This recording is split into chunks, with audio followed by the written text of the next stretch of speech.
Apakah wujud dari Tuhan itu dapat dimiliki oleh manusia? Memang sifat wujud itu bisa dimiliki manusia, dan itulah inti dari ajaran ini.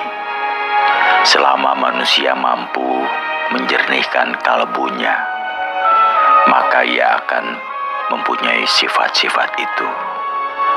Sifat tersebut pun sudah kumiliki. Kalian bisa melakukannya dengan mengamalkan apa yang hendak kuajarkan. Allah adalah satu-satunya yang wajib disembah. Dia tidak nampak dan tidak berbentuk, tidak terlihat oleh mata, sedangkan alam dan segala isinya merupakan cerminan dari wujud Allah yang nampak. Seseorang bisa meyakini adanya Allah karena ia melihat pancaran wujudnya melalui jagat raya ini. Allah tidak berawal dan tidak berakhir, memiliki sifat langgeng, tidak mengalami perubahan sedikit pun.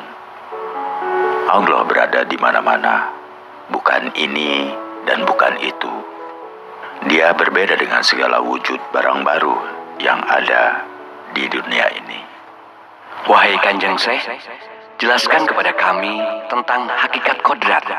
Kodrat adalah kekuasaan pribadi Tuhan. Tidak ada yang menyamainya. Kekuatannya tanpa sarana. Kehadirannya berasal dari ketiadaan, luar dan dalam, tiada berbeda. Tidak dapat ditafsirkan.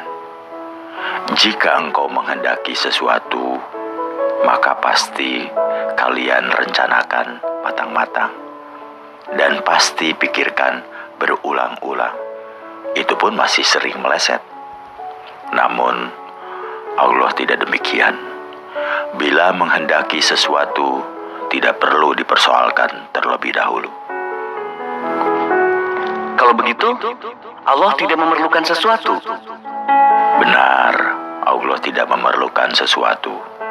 Karena itu, jika kalian hidup tanpa memerlukan sesuatu, tanpa butuh harta benda, tanpa butuh jabatan, tanpa butuh pujian, maka kalian akan merasakan hidup yang sesungguhnya.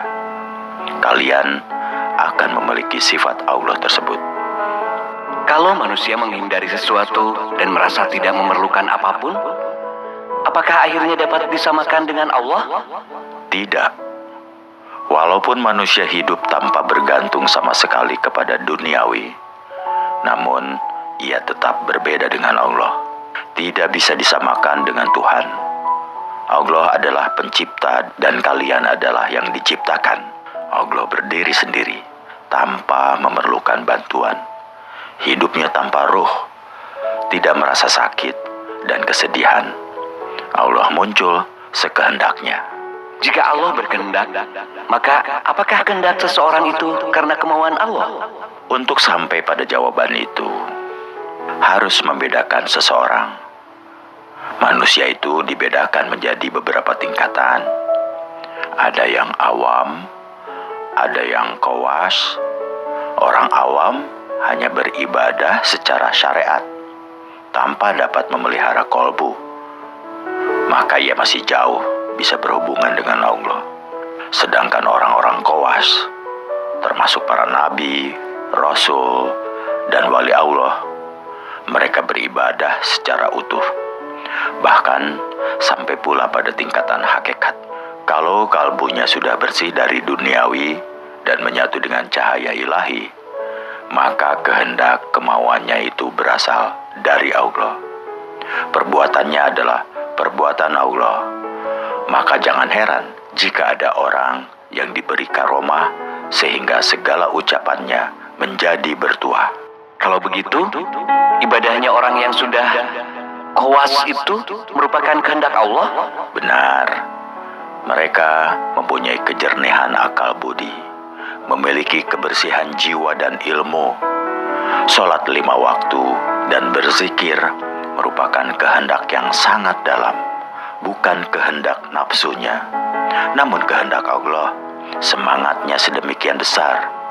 Mereka sholat tidak mengharapkan pahala, tetapi merupakan suatu kewajiban diri dan pengabdian.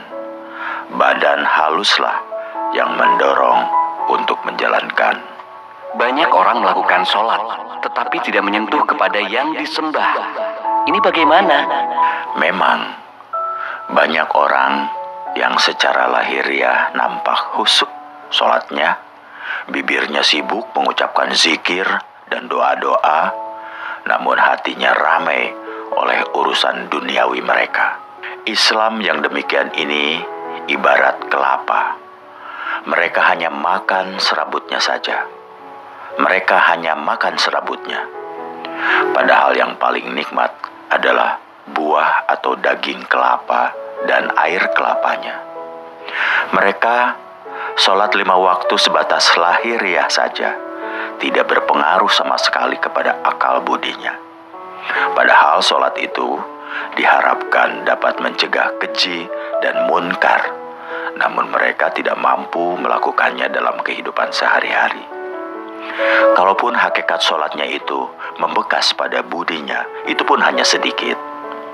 Buat apa sholat 5 waktu jika perangainya buruk? Masih suka mencuri dan berbohong. Untuk apa bibir lelah berzikir menyebut asma Allah jika masih berwatak suka mengingkari asma? Kadang-kadang pula mereka berharap pahala. Sholatnya saja belum tentu dihargai oleh Allah, tetapi buru-buru meminta balasan. Aneh. Wahai Syekh, ada hadis Rasulullah yang menyebutkan bahwa amal hamba yang pertama kali diperhitungkan adalah sembahyang. Jika sembahyangnya baik, maka semua dianggap baik. Ini bagaimana? Itu perlu ditafsirkan. Tidak boleh dipahami secara dangkal makna dari hadis tersebut. Hadis itu mengandung logika sebagai berikut. Orang yang tekun mengerjakan sholat dengan sempurna, maka perilaku, budi pekerti, dan kalbunya juga harus terpengaruh menjadi baik. Karena sholat yang dilakukan dengan jiwa yang bersih akan berpengaruh pula bagi cabang kehidupan lainnya. Dan sebaliknya, hadis itu tidak berlaku bagi orang yang tekun mengerjakan sholat, tetapi hatinya masih kotor. Tersimpan keinginan-keinginan nafsu, misalnya ingin dipuji orang lain, terdapat ujub dan sombong, serta budinya menyimpang dan menabrak tatanan yang dilarang.